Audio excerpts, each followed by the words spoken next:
Good morning class, let's try chemistry. आज का जो हमारा टॉपिक है टाइट्रेशन, ठीक है। हमारा प्रैक्टिकल है, बोर्ड प्रैक्टिकल्स हमारे आ रहे हैं जनवरी में। तो टाइट्रेशन में आपको दो तरह के टाइट्रेशन आपको थ्रू आउट द ईयर करवाई जाती है बच्चा। एक आपको करवाई जाती है oxalic acid versus KMnO4 solution, और एक आपको करवाई जाती है मोहर सोल्ट वर्सेस KMnO4 सॉल्यूशन, ठीक है बच्चा। और दोनों ही इंपॉर्टेंट होती हैं एग्जाम पॉइंट ऑफ व्यू से, यानी कि बोर्ड प्रैक्टिकल के पॉइंट ऑफ व्यू से मोहर सोल्ट बहुत ज्यादा इंपॉर्टेंट होता है, क्योंकि ऑक्सैलिक एसिड का जो प्रोसीजर होता है ना, उसमें आपको हीट करना होता है। हर रीडिंग के लिए आपको उसे हीट करना होता है, तो टाइम टेकिंग प्रोसेस होता है, रिस्क फैक्टर भी होता है। तो वो सब अवॉइड करने के लिए मोहर सोल्ट को ही प्रेफर किया जाता है आपके बोर्ड प्रैक्टिकल में, लेकिन लैब में आपको दोनों ही परफॉर्म करवाए जाते हैं थ्रू आउट द ईयर, ठीक है बच्चा।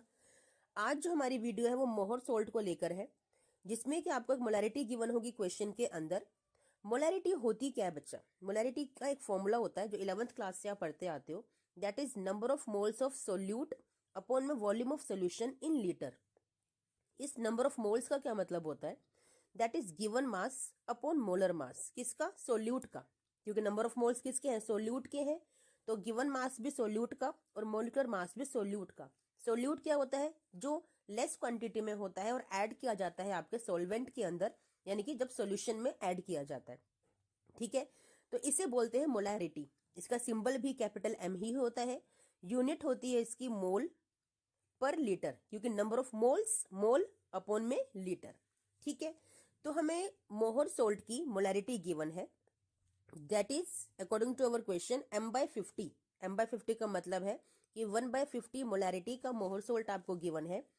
इस मोलैरिटी की हेल्प से आपको डिटरमाइन करनी है मोलैरिटी एंड स्ट्रेंथ किसकी? KMnO4 सॉल्यूशन की, जो कि आपके एक ब्यूरेट में आपको गिवन होता है। KMnO4 सॉल्यूशन एक ब्यूरेट होता है बच्चा, ब्यूरेट स्टैंड पे ये अटैच किया जाता है, ठीक है। इसमें 0 से लेके 50 तक रीडिंग होती है। यहाँ ऊपर 0 होता है और नीचे 50 तक रीडिंग होती है, यानी कि 50 ml का आपका ब्यूरेट होता है। इसे बोलते हैं ब्यूरेट स्टैंड, जिसमें उसे हैंग किया जाता है, ठीक है। यहाँ पर एक नोब होती है जिसमें ड्रॉप बाय ड्रॉप आपका एक एक ml, या एक एक ml नहीं कहेंगे, ड्रॉप बाय ड्रॉप आपका सोल्यूशन वहां से KMnO4 का निकलता रहता है रीडिंग लेने के लिए, ठीक है। तो चलिए, आपको सिर्फ और सिर्फ क्या गिवन है? 1/50 मोलैरिटी का मोहर सोल्ट। अब आप कैसे करोगे? आपको ना सबसे पहले अपने ग्लास वेयर्स देख लेने होते हैं बेटा, जो आपके सामने रखे होंगे लैब में ड्यूरिंग प्रैक्टिकल, ठीक है। दो चीजों पर सबसे ज्यादा नोटिस आपको करना है। किस पे? एक तो आपके वॉल्यूमेट्रिक फ्लास्क पे, जिसकी शेप ऐसी होती है, it's a volumetric flask. Volumetric flask, जिसे हम टाइट्रेशन फ्लास्क भी बोलते हैं। ये स्पेशली सिर्फ और सिर्फ टाइट्रेशन के लिए ही यूज किया जाता है, और टाइट्रेशन को हम लोग वॉल्यूमेट्रिक एनालिसिस बोलते हैं, तो इसीलिए वॉल्यूमेट्रिक फ्लास्क कहलाता है। अब क्योंकि टाइट्रेशन के लिए यूज कर रहे हो, तो इसीलिए इसको टाइट्रेशन फ्लास्क भी बोला जाता है, ठीक है बच्चा। दूसरी बात जो ग्लासवेयर पर आपको ध्यान देना होता है, वो होता है एक आपका पिपेट, जो कुछ ऐसी शेप का होता है। इसमें एक मेनिस्कस होता है, एक लाइन होती है सर्कुलर, उसे मेनिस्कस बोलते हैं, मेनिस्कस, ठीक है। इन दोनों पे ध्यान क्यों देना होता है?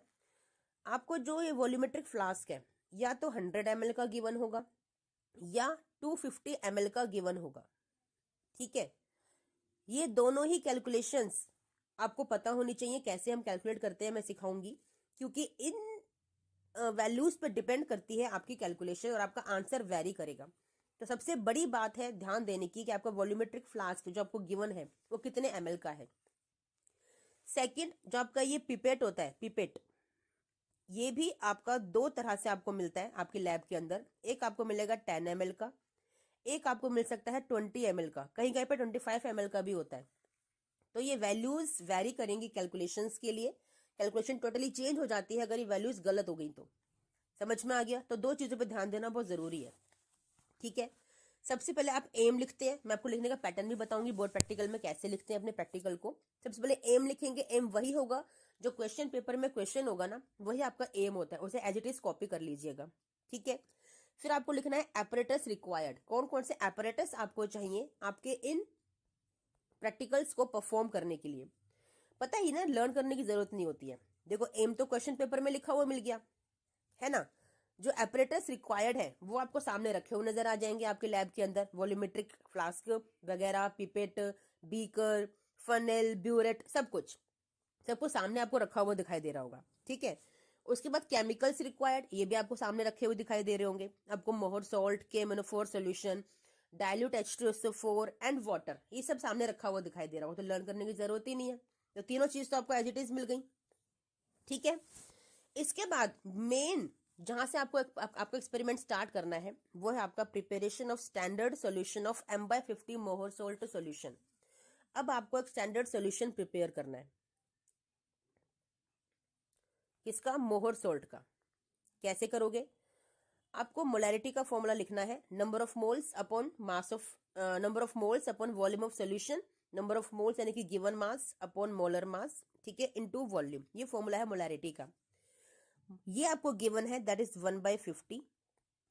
गिवन मास आपको निकालना है, किसका? मोहर सोल्ट का, कि कितना हमें वे करना है। मोलर मास कितना होता है मोहर सोल्ट का? कैलकुलेट कर लीजिएगा, इट इज 392। फॉर्मूला क्या होता है मोहर सोल्ट का? सबसे बड़ी बात, वाइवा का क्वेश्चन है, that is ferrous ammonium sulphate, ferrous sulphate dot NH4 sulphate, ठीक है, होल ट्वाइस, ठीक है, डॉट 6H2O, ठीक है। ये फॉर्मूला होता है कंप्लीट। इसे पूरा कैलकुलेट करेंगे तो 392 ग्राम आपका मोलिकुलर मास आ जाएगा। ठीक है, मल्टीप्लाई में वॉल्यूम। अब वॉल्यूम कितने ml का आपका वॉल्यूमेट्रिक फ्लास्क है, हम सपोज करके चल रहे हैं कि वो 250 ml का है। अगर 100 ml का होगा तो आप 100 लिखोगे।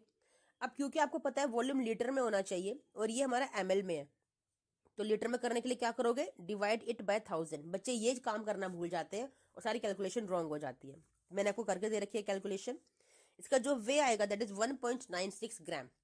तो आपको जो अपना मोहर सोल्ट कैलकुलेट करना है आपके वेइंग मशीन में, वो है आपका 1.96 ग्राम। ठीक है, जो वेइंग मशीन होती है उसमें टेयर का ऑप्शन होता है बच्चा। कोई फिल्टर पेपर लेंगे या वॉच ग्लास लेके उसमें सॉल्ट को वे करेंगे ना, तो पहले टेयर कर लेंगे उसको, टेयर में 0 कर लेंगे रीडिंग को, जिससे आपका सिर्फ और सिर्फ मोहर सोल्ट का ही वे आएगा। समझ में आ गया? ठीक है, चलिए आगे चलते हैं।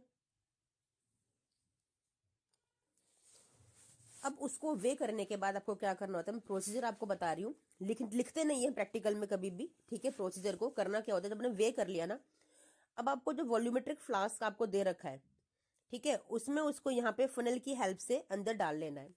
फिर यहाँ पे एक मेनिस्कस होता है।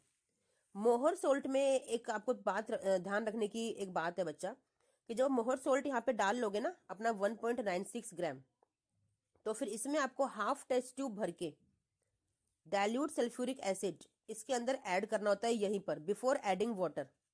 बिफोर एडिंग वाटर आपको यहीं पर डाइल्यूट सल्फ्यूरिक एसिड को ऐड करना होता है।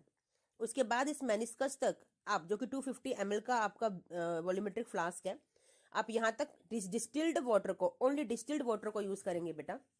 डिस्टिल्ड वाटर आपको यहाँ तक फिल करना होता है। आपने फिल कर लिया। इसके बाद जो पिपेट आपको दे रखा है ना, उस पिपेट की हेल्प से आप, सपोज कि जब 20 ml का पिपेट है, क्योंकि उसी के हिसाब से मैंने कैलकुलेशन आपको दी है, यहाँ पे 10 ml का भी होगा, हो सकता है। तो 20 ml का पिपेट अगर है तो 20 ml आप इसके मेनिस्कस तक इस वॉल्यूमेट्रिक फ्लास्क में से सक करेंगे। ठीक है, इसको आप सॉल्यूशन को या तो बीकर में टिल्ट कर लीजिए, है ना, उसको पावर कर लीजिए, या फिर इसी में आप कर सकते हो, कोई बात नहीं। लेकिन जो सकिंग का प्रोसीजर होता है ना, वो बड़ा क्रूशियल होता है बेटा। इसके पहले ना पानी के साथ प्रैक्टिस कर लीजिएगा। नॉर्मली लैब्स में ना वॉल्यूमेट्रिक सक्शन पंप भी होते हैं, जिसको यहाँ पर ऊपर लगाया जाता है, इसके ऊपर सक्शन पंप, और एक नोब होती है, स्क्रॉल करके आराम से लिक्विड आपका यहाँ पे अपने आप ऑटोमेटिकली सक हो जाता है। आपको माउथ में उसे लगाना नहीं पड़ता, दैट इज विदाउट रिस्क। ठीक है, बट कोई बात नहीं, आप सकिंग भी कर सकते हो, पानी से प्रैक्टिस कर लीजिएगा पहले। ठीक है, आपने वॉल्यूमेट्रिक फ्लास्क से जब इसको टिल्ट कर लिया बीकर के अंदर, तो अब 20 ml यहाँ से आप सक करोगे और आपको एक कॉनिकल फ्लास्क गिवन होगा इस तरह का। ठीक है, इस कॉनिकल फ्लास्क में 20 ml का मोहर सोल्ट का जो स्टैंडर्ड सॉल्यूशन आपने प्रिपेयर किया है, 20 ml इसके अंदर आप डाल लोगे कॉनिकल फ्लास्क में। ठीक है, बस इतना काम खत्म हो गया, यही प्रोसीजर था। इस 20 ml को अब आप लेके जाओगे अपने ब्यूरेट स्टैंड के पास, जहां पे आपने ब्यूरेट को हैंग किया हुआ है। ठीक है, इसके नीचे आप अपने यहाँ पे वॉल्यूमेट्रिक कॉनिकल फ्लास्क को आप लोग रखेंगे और 1 by 1 रीडिंग लेंगे ठीक है। इनिशियल रीडिंग आपकी 0 है, ठीक है, मैं यहाँ बताती हूँ, इनिशियल रीडिंग आपकी 0 है, ठीक है। रीडिंग जो आपकी पहुंचेगी इस वाले कैलकुलेशन के लिए वो 14.8 पहुंचेगी। सेकंड रीडिंग फिर से लोगे, चाहो तो 14.8 को इनिशियल रीडिंग मान लो, चाहे तो 0 से फिर फिल कर लीजिए, फिर से KMNO4 सोल्यूशन को फिल कर लो। इसके अंदर KMNO4 सोल्यूशन होगा बच्चा, आपका पर्पल कलर का सोल्यूशन होता है, डार्केस्ट पिंक कलर का, ठीक है। तो नेक्स्ट रीडिंग आपकी 14.6 के अप्रोक्सीमेट आनी चाहिए, ठीक है। उसके बाद फिर से थर्ड रीडिंग लोगे तो वो भी 14.6 के अप्रोक्सीमेट आनी चाहिए, ठीक है। तो जो कॉन्कॉर्डेंट रीडिंग हो गई आपकी यहाँ पे, कॉन्कॉर्डेंट मतलब जो रिपीटेड रीडिंग है वो कौन सी हो गई, 14.6 हो गई। ये वैल्यू इंपॉर्टेंट थी आपकी। जब तक दो रीडिंग सेम ना आ जाए तब तक आप ये कैलकुलेशन करते रहते हो, ये आप ऑब्जर्वेशन यानी कि आप जो ये रीडिंग है वो लेते रहते हो। ये ऑब्जर्वेशन टेबल बनाने का तरीका है। सीरियल नंबर, वॉल्यूम ऑफ मोहर सोल्ट टेकन, कितना लिया हर बार, 20 ml लिया पिपेट के अंदर। ब्यूरेट की रीडिंग कितनी ली, इनिशियल थी 0, फाइनल थी आपकी ये वाली। वॉल्यूम ऑफ KMNO4 कितना आपने यूज किया अपने ब्यूरेट के अंदर से, इतना इतना, जो ये होगा वही ये होगा। फिर लिखते हो कॉन्कॉर्डेंट रीडिंग जो कि रिपीटेड रीडिंग होती है, दैट इज 14.6 आपका 2 बार आया है, तो 2 बार लेने वाली रीडिंग जो हो गई वो आपकी कॉन्कॉर्डेंट रीडिंग हो गई, ठीक है। ये आपकी ऑब्जर्वेशन टेबल बन गई, समझ में आ गया। इसके बाद इंपॉर्टेंट है आपका आयनिक इक्वेशन। आपको आयनिक इक्वेशन ये लर्न करनी पड़ेगी, जिसमें कि आपका मैग्नेट आयन है, पोटेशियम पर मैग्नेट आयन है, प्लस 5 मॉलिक्यूल्स होते हैं Fe+2 के, 8H+, क्या मिलता है Mn+2, 5 Fe+3, Fe+2 ऑक्सीडाइज हो जाता है Fe+3 के अंदर, एंड 4 मॉलिक्यूल्स मिलते हैं वाटर के, ठीक है। यहाँ पे इंडिकेटर क्या था आपका, KMNO4 खुद एक सेल्फ इंडिकेटर है, तभी हमने कलर्ड सोल्यूशन लिया है, ठीक है। एंड पॉइंट क्या होता है, कलरलेस टू पिंक, यानी कि जो कलरलेस सोल्यूशन है आपका मोहर सोल्ट का, उसे पिंक सोल्यूशन में कन्वर्ट करना हमारा मोटिव होता है, वही हमारी फाइनल रीडिंग होती है, ठीक है। उसके बाद बनाओगे ऑब्जर्वेशन टेबल, फिर है कैलकुलेशन का इंपॉर्टेंट पार्ट। इस आयनिक इक्वेशन से ना आपकी ये वाली एक फॉर्मूला जनरेट होता है, M1V1 is equal to 1/5 M2V2। M1V1 जो है वो KMNO4 के लिए है, M2V2 जो है वो मोहर सोल्ट के लिए है, ठीक है। अब देखिए KMNO4 की जो मोलरिटी है वो तो आपको निकालनी है, ठीक है। V1 कितना वॉल्यूम आपने यूज किया KMNO4 का, आपने यूज किया 14.6, इसको यहाँ पे पुट कर दीजिए, 1/5 एज इट इज लिखा जाएगा जो कि फॉर्मूले से आया है। M2 यानी कि मोहर सोल्ट का मोलरिटी कितना था क्वेश्चन के अंदर, 1/50 था। V2 कितना वॉल्यूम है मोहर सोल्ट का जो हम ले रहे हैं बार बार, 20 ml ले रहे हैं, तो 20 ml यहाँ पर आ गया। सॉल्व करेंगे, आपकी मोलरिटी आ गई KMNO4 की, दैट इज 0.0068 मोलर। कितना इजी था ना, कितना इजी, कुछ भी नहीं है बच्चा टाइट्रेशन में, और अच्छा खासा 8 मार्क्स का क्वेश्चन होता है ये आपका। इसके बाद स्ट्रेंथ भी निकालनी है, क्वेश्चन में गिवन है। स्ट्रेंथ निकालने के लिए फॉर्मूला क्या होता है कि जो मोलिकुलर मास होता है KMNO4 का, दैट इज 158, कैलकुलेट कर लीजिएगा, KMNO4 का मोलिकुलर मास 158 ग्राम होता है, ठीक है ना। उसको मल्टीप्लाई करेंगे किसको, मोलैरिटी से, किसकी मोलैरिटी, KMNO4 की मोलैरिटी जो हमने अभी निकाली है 0.0068, कैलकुलेट कर लीजिए, आपकी यूनिट आ जाएगी, आंसर आ जाएगा 1.0744 ग्राम पर लीटर। समझ में आ गया, तो ये आपका आंसर आ गया। इसके बाद आपको रिजल्ट और प्रिकॉशंस लिखने होते हैं, ठीक है, मैं शो करती हूं, देखिए बच्चा, ठीक है। रिजल्ट लिखेंगे, molarity of the given solution 0.0068 molar, strength of the given solution 1.0744 ग्राम पर लीटर, यही लिखने का प्रोसीजर है आपका, ठीक है। इसके बाद प्रिकॉशंस, कोई भी 2 प्रिकॉशंस आपको लिखने होते हैं, इंपॉर्टेंट वाली लिख लीजिएगा, weighing should be accurate and add 2 to 3 ml of concentrate H2SO4 to prevent hydrolysis of मोहर salt solution। अगर ये ऐड नहीं करोगे तो सोल्यूशन आपका कलरलेस नहीं बनेगा, दैट विल बी ग्रीनिश, क्योंकि आपके उसके अंदर आयरन प्रेजेंट है, दैट्स वाई उसका हाइड्रोलिसिस हो जाएगा। समझ में आ गया, ओके। ये था आपका यहाँ पर and, this is the complete titration to perform and to write both. लिखने के लिए भी यही आपको करना होता है और परफॉर्म करने के लिए भी आपका यही प्रोसीजर है। आई होप आपको समझ में आया, इजीएस्ट मेथड मैंने आपको बताया बच्चा, आपको समझ में आ गया होगा, ठीक है, और कभी भूलेंगे भी नहीं, ठीक है। ये मैंने अपने आप से कैलकुलेट करके आपको डिफरेंट यहाँ पे टेबल्स दे दिए, कैसे 250 ml का बीकर अगर आप वॉल्यूमेट्रिक फ्लास्क अगर आपके पास है, और 20 ml का अगर पीपेट आपके पास है, तो 1/30 अगर मोलैरिटी होगी, यानी कि 0.03 मोलर की अगर मोलैरिटी होगी किसकी, आपकी मोहर सोल्ट की, तो जो कॉम्पोनेंट रीडिंग आएगी वो होगी 14.2, KMnO4 की जो मोलरिटी आएगी दैट विल बी 0.0093 मोलर और जो स्ट्रेंथ आएगी दैट विल बी 1.48 ग्राम पर लीटर। सिमिलरली फॉर 1/50, 1/20 एंड 1/10 मैंने सारी कैलकुलेशंस करके आपको दे रखे हैं ताकि आपको जगह जगह ढूंढना ना पड़े। सब कुछ सारे सोल्यूशंस आपको एक वीडियो में यहाँ पे मिल रहे हैं। ठीक है बच्चा, चलिए टाइट्रेशन में आज हम लोग करेंगे ऑक्जेलिक एसिड वर्सेस KMnO4। जो हमने मोलरिटी ली है ऑक्जेलिक एसिड की वो है आपके M/40 और आपको डिटरमाइन करनी है molarity and strength of given KMnO4 solution. तो सबसे पहले एम जो आप लिखते हो वही क्वेश्चन पेपर में जो आपका क्वेश्चन लिखा होता है ना वही आपका एम होता है, एज इट इज उसे कॉपी पेस्ट कर लेते हैं। फिर आपको एपरेटस रिक्वायर्ड लिखने होते हैं जो आपको सामने आपके टेबल पे नजर आते हैं आपके लैब के अंदर। फिर केमिकल्स रिक्वायर्ड, वो भी केमिकल्स भी सारे आपको दिखाई देते हैं, oxalic acid, dilute H2SO4, KMnO4 solution, ये सारे आपको लिखने होते हैं। इंडिकेटर क्या है यहाँ पे, KMnO4 एक सेल्फ इंडिकेटर होता है क्योंकि वो कलर्ड सॉल्यूशन है। एंड पॉइंट क्या होता है कि जो सॉल्यूशन आपका कलरलेस है ऑक्जेलिक एसिड का उसे पिंक कलर में चेंज करना होता है। सबसे पहले आपको परफॉर्म करना होता है आपका वेइंग ऑफ ऑक्जेलिक एसिड का स्टैंडर्ड सॉल्यूशन को बनाकर उसे वे करना। पहले वे करेंगे फिर उसको बनाना। ठीक है, तो कैसे अब हम वे करते हैं, कैसे वो हम मेजरमेंट निकालते हैं बच्चा। आपके पास फॉर्मूला होता है molarity is equal to number of moles यानी कि given mass upon molar mass upon में वॉल्यूम, जो कि वॉल्यूम आपका लीटर में होगा। ये मास आपको चाहिए, मोलैरिटी आपको गिवन है 1/40। ठीक है, मोलिकुलर मास आपको पता है किसका, ऑक्जेलिक एसिड का, दैट इज 126 ग्राम। वॉल्यूम आपको दे रखा है 250 ml का आपका वॉल्यूमेट्रिक फ्लास्क है। डिवाइड करिए 1000 से जिससे आपका वो मिलीलीटर का लीटर में हो जाए। ठीक है बच्चा, सारी मैंने शॉर्ट ट्रिक्स इसकी और शॉर्ट मेथड्स और इजीएस्ट ट्रिक मैंने आपको आपके मोहर सोल्ट वाली वीडियो में बताई है, आप वहां से देख सकते हैं सब कुछ। जब सोल्व इसको आप करेंगे तो जो मास आपका निकल कर आएगा दैट इज 0.7876 ग्राम। इतना आपको वे करना है वेइंग मशीन में। वेइंग मशीन में वे करने का प्रॉपर टेक्निक होती है कि अगर आप वॉच ग्लास में वे कर रहे हो या फिल्टर पेपर में वे कर रहे हो तो उसको पहले टेयर कर लेंगे अपनी वेइंग मशीन को, जिससे उसका वेट 0 हो जाएगा और सिर्फ ऑक्जेलिक एसिड का ही वेट उसमें आएगा। ठीक है बच्चा, इसके बाद आपको आयनिक की क्वेश्चन लिखनी होती है अपनी नोटबुक के अंदर जो आपको शीट गिवन है बोर्ड प्रैक्टिकल में।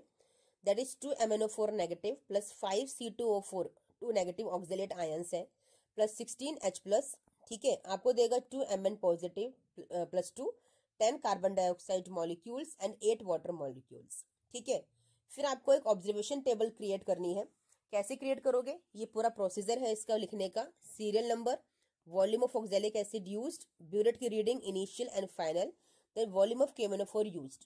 जो आपने वे किया था अपने सॉल्यूशन को, ठीक है, अपने ऑक्जेलिक एसिड वे आपने किया है, आपको एक वॉल्यूमेट्रिक फ्लास्क गिवन होगा इस तरह की शेप का जो 250 ml का होता है और कहीं कहीं पे आपको 100 ml का भी देते हैं। इस पे एक मेनिस्कस होता है, इसमें आपको डाल लेना है अपना यहाँ पे ऑक्जेलिक एसिड का सोल्यूशन और उसको मेनिस्कस तक आपको भर लेना है।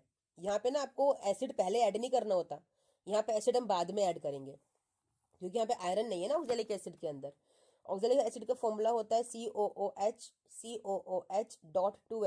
इसी से मोलिकुलर मास निकालते हैं इसका हम लोग, दैट इज 126 ग्राम। ठीक है बच्चा, चलिए अब आपने डिस्टिल्ड वाटर ऐड करके इसके मेनिस्कस तक 250 ml का स्टैंडर्ड सोल्यूशन प्रिपेयर कर लिया ऑक्जेलिक एसिड का। अब इस सोल्यूशन को टिल्ट कर लीजिएगा, पावर कर लीजिएगा अपने बीकर के अंदर। ठीक है, 250 ml का बीकर है आपका, उसमें आप डाल लीजिए। फिर पिपेट होता है 20 ml या 10 ml का पिपेट आपको गिवन होगा।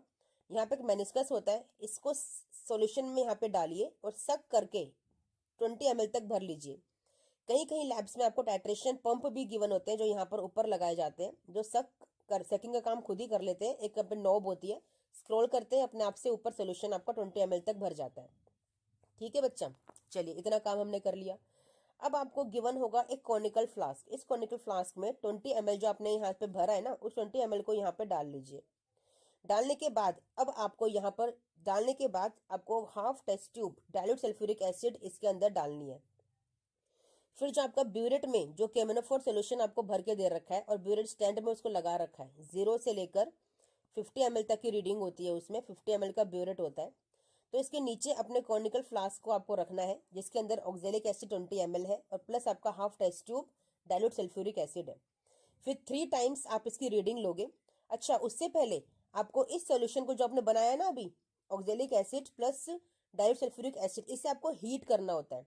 जितनी बार भी आप रीडिंग लोगे उतनी ही बार आप ये सेम सोल्यूशन प्रिपेयर करोगे और सेम ही उसको हीट करोगे। हीटिंग का टेम्परेचर आपका मोर देन 60 डिग्री सेल्सियस नहीं जाना चाहिए, इससे लेस टेम्परेचर तक आपको हीट करना होता है। पहचानने की टेक्निक भी होती है कि जब इसके यहाँ वॉल पे, नेक पे आपको वाटर बबल्स यानी कि वाटर वेपर्स दिखाई दे जाए, तब आपने हीटिंग को स्टॉप कर दीजिए। ठीक है, समझ में आ गया। तो 3 रीडिंग्स आपको लेनी है। 20 ml का पिपेट हो गया। इनिशियल रीडिंग आपने 0 थी पहले, तो 15 तक इसकी रीडिंग जाएगी। सेकेंड रीडिंग के लिए चाहो तो 15 को ही इनिशियल बना लो, ठीक है, या वापस 0 तक फिर से फिल कर लीजिए KMnO4 सोल्यूशन को। तो नेक्स्ट जो 2 रीडिंग आपकी जाएंगी 14.9 जानी चाहिए। तो कॉन्कोर्डेंट रीडिंग क्या हो गई आपकी? 14.9 कॉन्कोर्डेंट रीडिंग हो गई।